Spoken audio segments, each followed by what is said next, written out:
Hello student, online classes में आपका स्वागत है। आज आपके सामने एक नया टॉपिक लेकर के आए हैं। प्रयागराज में अकबर के द्वारा निर्मित किले के संदर्भ में अध्ययन करेंगे। तो जैसा आप जानते हैं, प्रयागराज में अकबर के द्वारा निर्मित किला यहाँ पे है। अकबर जो मुग़ल सम्राट था और उसके द्वारा बनवाया गया यह किला, इसके संदर्भ में हम लोग अध्ययन करेंगे। तो चलिए विषय वस्तु को स्टार्ट करते हैं और मुग़ल सम्राट अकबर के द्वारा निर्मित किले के संदर्भ में अध्ययन करते हैं। अकबर ने इस किले के निर्माण के पहले यहाँ पे जब आया था तो इस जगह की भौगोलिक स्थितियों का अवलोकन किया। एक तरफ गंगा जी बहती थी और दूसरी तरफ यमुना जी बहती थी। दो नदियों के संगम के क्षेत्र को उसने देखा और उसके मस्तिष्क में बहुत सारी चीज़ें चली, जैसा कि उसके पिता हुमायूं लगातार संघर्षों से रत रहे और उस संघर्षों के रत में उनके बहुत सारे विद्रोहों का सामना करा, बहुत सारे आक्रमण किए गए उनके ऊपर और इस तरह से संघर्षरत रहते हुए भी उनको भारत से पलायन करना पड़ा।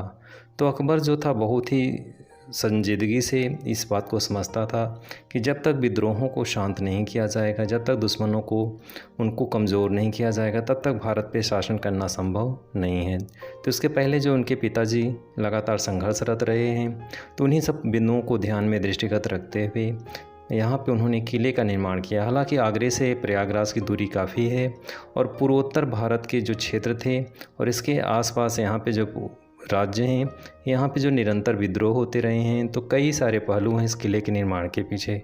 तो क्रमबद्ध तरीके से हम लोग अध्ययन करेंगे। सबसे पहले अध्ययन करेंगे कि किस तरह से प्रयागराज में अकबर ने 1583 में इस किले का निर्माण कराया। प्रयागराज इलाहाबाद के किले का कुछ भाग ही पर्यटकों के लिए खुला रहता है वर्तमान समय में। बाकी हिस्से में यह जो है भारतीय सेना का नियंत्रण है, यानी इस किले पे ज़्यादातर जो क्षेत्र है उस पर भारतीय सेना का नियंत्रण है, यानी सैनिक छावनी के रूप में इस किले का उपयोग किया जाता है। कुछ ही हिस्सों में पर्यटकों को जाने की अनुमति दी जाती है। तो प्रयागराज के किले में अक्षयवट के नाम से मशहूर बरगद का पुराना वृक्ष है। इसका अपना एक पौराणिक महत्व भी है।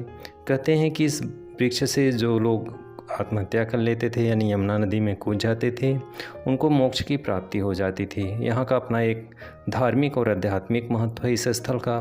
तो इस तरह से अक्षयवट जो वृक्ष था बरगद का, वो इस किले के अंदर ही है।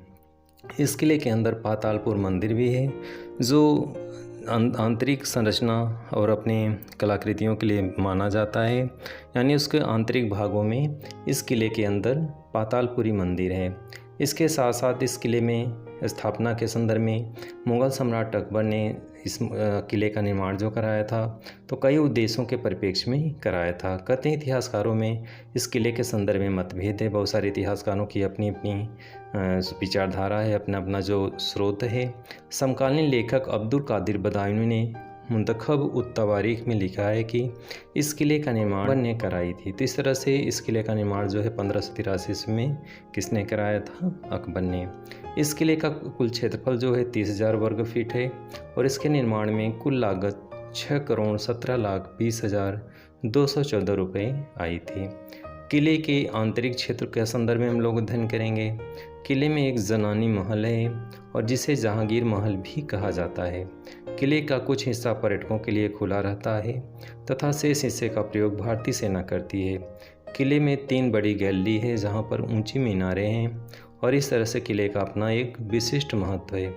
किले के निर्माण के पीछे के उद्देश्य इतिहासकारों के द्वारा जो बताया जाता है, तो अकबर ने इस किले का निर्माण मुग़ल काल के पूर्व भारत, वर्तमान में पूर्वी उत्तर प्रदेश और बिहार से अफगान का जो विद्रोह होता था उसको ख़त्म करने के उद्देश्य से इस किले का निर्माण किया था। कहते हैं आगरा दूर था और ऐसी स्थिति में यहाँ पे जब विद्रोह होते थे उत्तर प्रदेश के पूर्वी उत्तर प्रदेश और बिहार के क्षेत्र में, यहाँ पे जो अफगानों का जो यहाँ का क्षेत्र था उनका वर्चस्व था, तो उन विद्रोहों का दमन करने के लिए, उनको नियंत्रित करने के लिए ही इस किले का निर्माण किया गया था। कहते हैं इस किले की आंतरिक संरचना इस तरह से बनाया गया था कि एक भाग में राज परिवार के लोग रहते थे, यानी शासक के राज परिवार के लोग रहते थे, एक हिस्से में सैनिक रहते थे और एक हिस्से में हरम की व्यवस्था थी। तो इस तरह से कई हिस्सों में 4 हिस्सों में डिवाइड था ये किला और ये पूरा किला इस तरह से सुदृढ़ता से बनाया गया था कि बाह्य आक्रांता आसानी से अंदर के आंतरिक भागों में प्रवेश नहीं कर सकते थे। प्रयागराज के किले पर भारतीय सेना का नियंत्रण व सैनिक छावनी क्षेत्र होने के कारण पुरातत्व विभाग इसके रखरखाव और जीर्णोद्धार व मरम्मत का कार्य नहीं कर पा रहा है, क्योंकि इसके बाह्य क्षेत्रों में बाहरी दीवारों पे जगह जगह पे वृक्ष उग रहे हैं, जगह जगह पे विविध प्रकार के पेड़ पौधे उग रहे हैं। ऐसे में दीवारें क्रैक हो रही हैं और उनको जो है रिपेयरिंग का काम जो है नहीं हो पा रहा है। तो बहुत सारी समस्याएं हैं। इसका कारण मुख्य ये कारण है कि यहाँ पे सैनिक क्षेत्र है और सैनिक क्षेत्र होने के कारण भारतीय सेना का इस पर नियंत्रण है। इस कारण पुरातत्व विभाग इसको अपने नियंत्रण में नहीं ले सकता और ऐसे कंडीशन में जीर्णोद्धार व मरम्मत का कार्य भी वो नहीं करा पा रहा। तो ये भी एक फैक्टर है।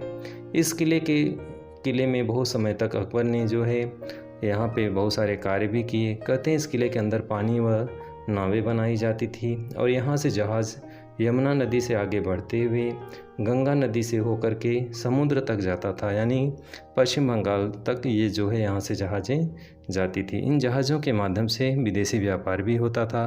तो एक प्रकार से कई फ़ायदे थे यहाँ पे किले के निर्माण के पीछे, जो अकबर ने इन्हीं सब बिंदुओं को ध्यान में दृष्टिगत रख कर ही यहाँ पे किले का निर्माण कराया था। प्रयागराज किले के अंदर ही कहते हैं मुग़ल सम्राट का टकसाल था, यानी ये प्रकार के मुग़ल शाही टकसाल यहाँ पे स्थापित था। टकसाल क्या होता है?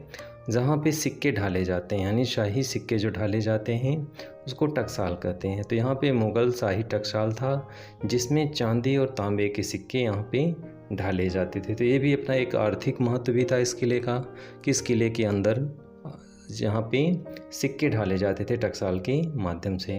तो इस किले का अपना विशिष्ट महत्व है और अकबर ने इस किले को निर्माण के पीछे इन सभी बिंदुओं को ध्यान में दृष्टिगत रखते हुए यहाँ पे किले का निर्माण कराया था। इस किले के सामने जो गंगा और यमुना की जो धारा प्रवाहित होती है, दोनों का संगम है। यहाँ पे जनवरी माह में प्रत्येक वर्ष यहाँ पे माघ मेले का आयोजन किया जाता है। यमुना नदी सीधे प्रवाहित होती हैं और गंगा नदी की जो धारा है ठंडी यानी शीतकाल में पतली हो जाती है, तो बाकी जो क्षेत्र है वहाँ पे कल्पवासी यहाँ पे आकर के 1.5 महीने तक यहाँ पे कल्पवास करते हैं। तो इस तरह से अपना इसके सामने का जो क्षेत्र है वो भी ऐतिहासिक रूप से पर्यटन के रूप में डेवलप हो रहा है और इसके आसपास का जो क्षेत्र है अपने आप में विशिष्ट है और ये किला अपने आप में महत्वपूर्ण माना जाता है। तो भारतीय पूरे देश में जो किले हैं उनमें अपना एक विशिष्ट स्थान रखता है और अकबर के द्वारा निर्मित यह किला बहुत ही सुदृढ़, बहुत ही मजबूत, बहुत ही कलाकृतियों से परिपूर्ण ये किला है। तो इस तरह से इस किले में 3 बड़ी गैलरी है जहाँ पे ऊंचे ऊंचे मीनारे हैं। सैलानियों को अशोक स्तंभ, सरस्वती कूप, जोधाबाई महल देखने की इजाज़त है। हालांकि अभी कुछ वर्षों से सैनिकों ने सुरक्षा कारणों के दृष्टिकोण से इन क्षेत्रों को अपने नियंत्रण में ले लिया है, केवल मंदिर तक ही जाने की परमिशन है। तो इस तरह से सुरक्षा कारण है, कई सारे फैक्टर हैं। देश में आतंकवादी हमले होते हैं जिसके कारण सुरक्षा कारणों के दृष्टिकोण से सैलानियों को इन क्षेत्रों में जाने को भी प्रतिबंधित कर दिया गया है। यहाँ पे अशोक स्तंभ भी है, सरस्वती कूप और जोधाबाई महल है जो अपने आप में विशिष्ट है, यानी इन सब ऐतिहासिक धरोहर हैं, ऐतिहासिक जो है विशिष्टताओं के कारण जो है अपने आप में महत्वपूर्ण है। तो अशोक का स्तंभ भी यहाँ पे रखा गया है। इसके अलावा अक्षय वट के नाम से मशहूर जो बरगद है वो अपने आप में भी महत्वपूर्ण है। इसका पौराणिक महत्व है, जैसा कि पुराणों में इसका उल्लेख मिलता है और इस तरह से इस किले का अपना एक ऐतिहासिक महत्व है। कहते हैं इस किले में मुग़लों के पश्चात जो है ब्रिटिश टाइम में अंग्रेज़ों ने इस पे अपना नियंत्रण स्थापित कर लिया था और इस तरह से अंग्रेज़ जब तक भारत में रहे उनके नियंत्रण में ये क्षेत्र पूरा रहा और इस तरह से 1773 में अंग्रेज़ जब इस किले में आए थे और 1775 में बंगाल के नवाब शुजा-उद-दौला के हाथ में 50 लाख रुपए में बेच दिया था और 1798 में नवाब साजद अली और अंग्रेज़ों में एक संधि के बाद किला फिर से अंग्रेज़ों के कब्ज़े में आ गया था। तो आज़ादी के बाद भारत सरकार का किले पर अधिकार हुआ और किले में फारसी भाषा में शिलालेख भी है जिसमें इसमें किले की नींव पड़ने का जो टाइम है वो 1583 दिया है। इस तरह से किले के वर्तमान परिप्रेक्ष्य में जो सैनिक छावनी के रूप में जाना जाता है और कुछ हिस्सा यात्रियों के लिए खोला गया है। तो ये किला जो है अपने आप में विशिष्ट है। तो डियर स्टूडेंट, आज की वीडियो में बस इतना ही। अगले वीडियो में फिर से मिलेंगे, तब तक के लिए धन्यवाद।